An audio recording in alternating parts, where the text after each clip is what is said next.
नमस्कार। अभी आप लोग ये जो सवाल देख पा रहे हैं ये रेलवे का सवाल है। तो हम देखेंगे कि रेलवे आखिर किस प्रकार का सवाल पूछता है और हम उसे कैसे बनाएंगे।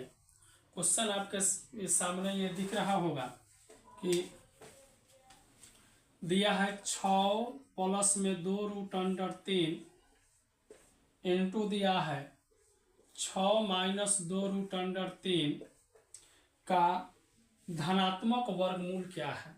तो वर्गमूल निकालना है, मतलब ये दोनों रूट के अंदर में आएंगे और इसका हमें वर्गमूल निकालना है। तो समझिए कैसे निकालेंगे। ध्यान से अगर आप देखेंगे तो ये बन रहा है a plus B into A minus B. तो a plus B into A minus B बराबर क्या होता है, तो A square minus B square होता है। तो ये आपका 6 है तो ये बनेगा 6 का स्क्वायर, माइनस बी है तो 2√3 का स्क्वायर बनेगा। अगर आप 6 का स्क्वायर निकालेंगे तो 6 का स्क्वायर हो जाएगा 36, माइनस 2 का स्क्वायर होगा 4 और ये होगा 3, तो 4 3 के 12। तो 36 में से अगर 12 अगर माइनस करेंगे तो 24 आएगा और 24 होता है 6 गुने 4, अर्थात हम इसको लिख सकते हैं आंसर कितना आएगा 2√6। इस सवाल का मेरे भाई सही जवाब आएगा, यानी आंसर होगा इसका ऑप्शन नंबर डी। अब हम लोग इस पे देखेंगे दूसरा सवाल को। दूसरा सवाल आप लोग देख पा रहे होंगे, ये भी सवाल आरआरबी ग्रुप डी में आया हुआ है।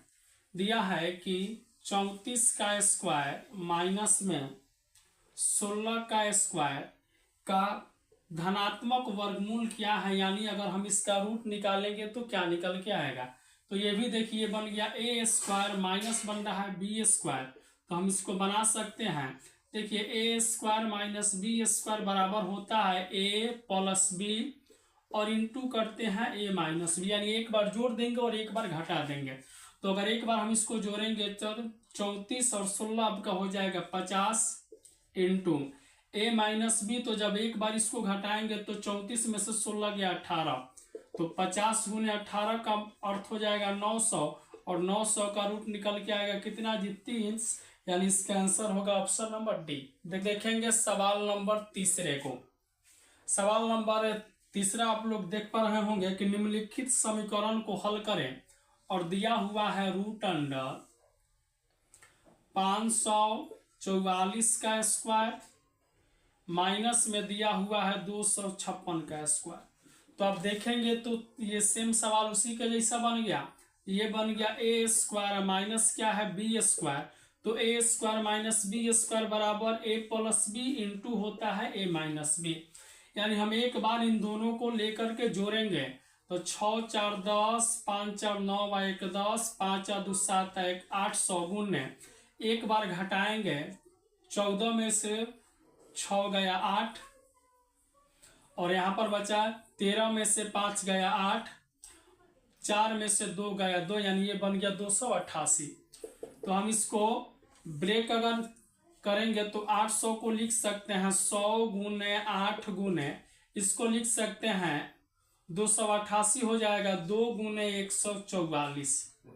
अगर हम इनका रूट निकालेंगे तो 100 का रूट आएगा 10 गुने 8 दूनी 16 होगा, 16 का रूट आएगा 4 गुने 144 का रूट आएगा 12। तो बर्चों के 48 गुने 10 बराबर कितना आएगा 480। इस सवाल का सही जवाब होगा जो ऑप्शन नंबर कौन सा है बी नंबर पे है। आपका सवाल है आरआरबी आरपीएफ का है। दिया है कि √20 का स्क्वायर माइनस 16 का स्क्वायर का मान ज्ञात करें। तो यहां पर भी ये बन गया ए का स्क्वायर माइनस बी का स्क्वायर, तो ये होगा ए प्लस बी और इंटू बन जाएगा ए माइनस बी। तो एक बार ए प्लस बी करेंगे तब 20 में 16 ऐड करेंगे तो 36 और ए माइनस बी, तो 20 में से 16 गया कितना 4। 36 का अगर हम रूट निकालेंगे तो 6, 4 का रूट निकालेंगे 2, यानी आंसर आएगा 6 गुने 2 बराबर 12। इस सवाल का मेरे भाई सही जवाब होगा जो ऑप्शन नंबर कौन सा है डी है। ठीक है, ये है अगला और आज का अंतिम सवाल है कि नीचे दिए गए समीकरण को हल करें। दिया है √54 गुने दिया है √6 और ये क्वेश्चन आपका RRB ग्रुप डी का है। तो देखिए जब अलग अलग संख्या रूट में हो और गुना में हो तो हम इनको एक रूट के अंदर गुना कर सकते हैं। तो 54 को लिख सकते हैं 9 गुने 6 और गुने ये 6 आपका आ जाएगा। तो 9 का रूट निकलेगा 3, 6 6 का 36 का रूट 6, यानी आंसर होगा 6 18, जो कौन सा है, ऑप्शन नंबर ए है। ऐसे ही और प्रश्नों को देखने के लिए आप हमें, अगर आप फेसबुक से आप देख रहे हैं तो हमें हमारे पेज को फॉलो कर सकते हैं, और यदि आप यूट्यूब से देख रहे हैं तो आप मेरे चैनल को सब्सक्राइब कर सकते हैं। जय